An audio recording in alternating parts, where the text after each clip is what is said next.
for views.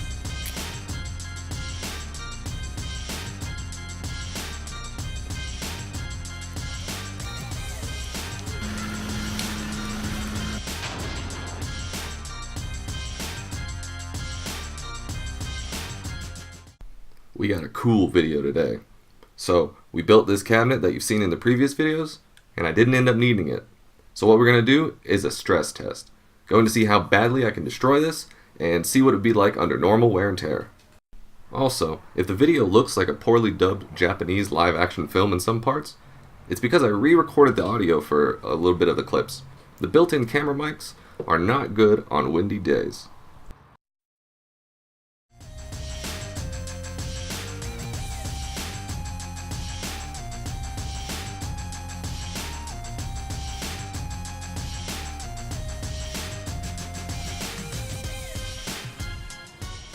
Biggest problem with this, and that's why I'm not really going to use it, is it's wobbly and doesn't support itself well, and that's a design flaw on my part.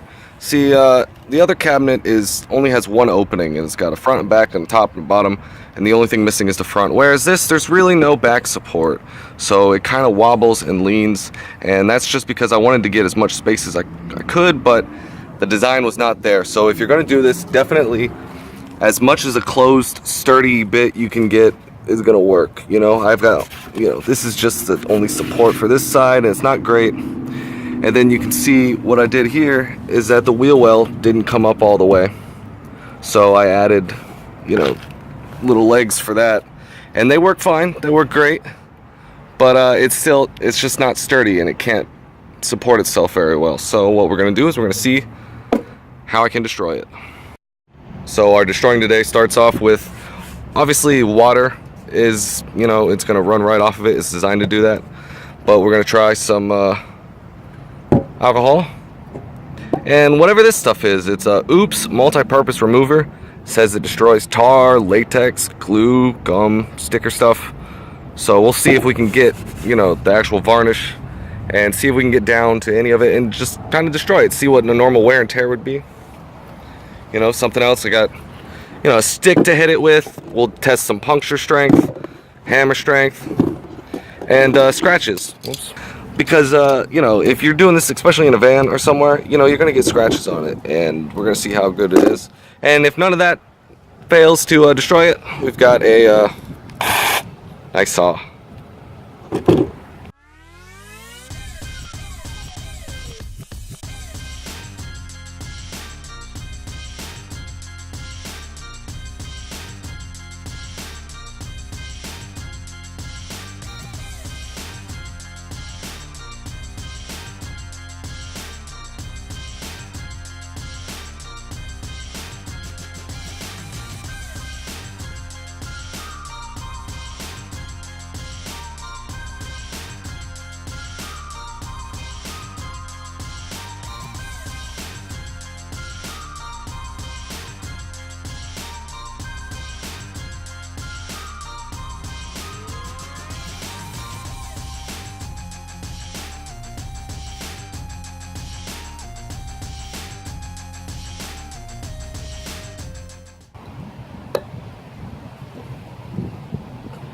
I'm thinking in retrospect, probably shouldn't put fire next to these things. Maybe we'll do the fire on the other side. I don't know. I don't see any type of, it's just really just running all right off all of them. Maybe this one is a little bit more. You can see a little discoloration here. And that's the general purpose adhesive cleaner. The alcohol just kind of runs off. Yeah, I'm pretty impressed with, this is what the cover is. Alright, don't try this at home. I cleaned everything off. I'm doing this so you don't have to, and for views.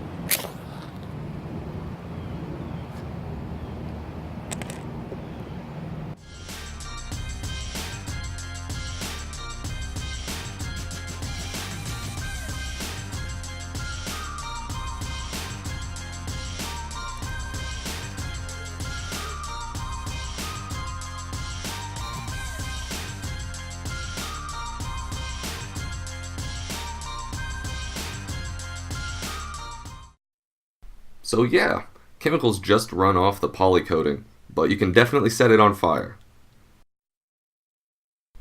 It's not going to burst into flames on its own, but if for whatever reason you drop some lighter fluid or gasoline on it, you can do some fire damage. The verdict: not fireproof. I'll take it down a notch. Razor blade. And it looks like you can scratch through the coating, although honestly, it's not that noticeable when you pull back. The pattern and style really do a good job of hiding scratches.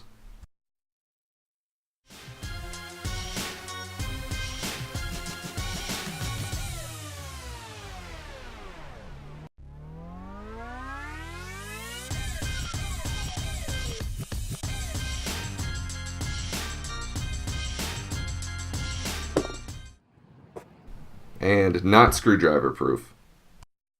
Just dropping it is enough to put a small puncture wound in. And to be fair, these battle wounds are much more fixable and cover-upable than the fire.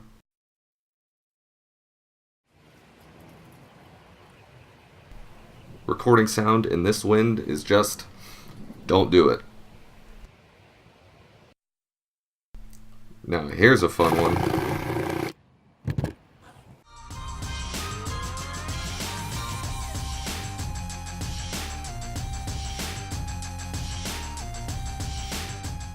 Tis but a scratch. I can sit on it. Whoop, nope, see? I can't, definitely, because there's no back support. And you can't see down here. Let's move this camera a little bit. You can check it out down here. You can see the only support is bending from my weight. Not a lot. It's kind of a bummer to destroy it, because it took me so many hours to make, because I was learning how to do everything. But, you know, this is for science. It's actually pretty strong. The wood broke before the cabinet even got dented.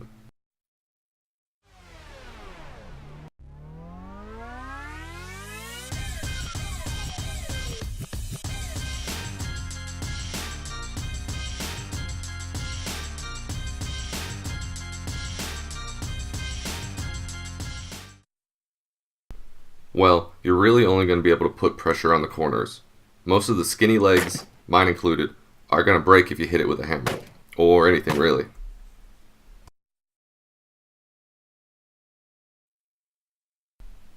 You can smash any flat piece with a hammer, though it doesn't go all the way through since the foam is actually pretty great at compression strength. It's just a flesh wound. It all comes down to the design. I'm very impressed with this material, but it definitely needs to be a stronger design.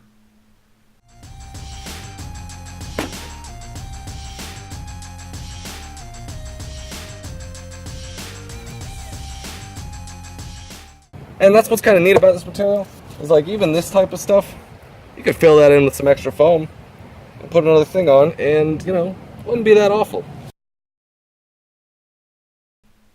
One of the big benefits to this tactic, though, is that it's so light. The current cabinet is much heavier, but look at this thing. Nothing.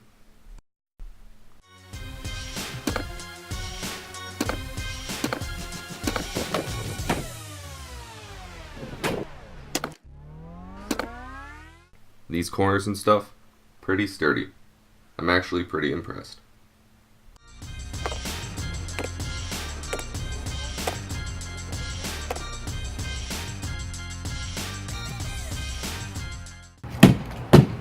Like I can bend it and warp it, and of course if you hit it enough it is gonna break. It is just, you know, XPS foam underneath.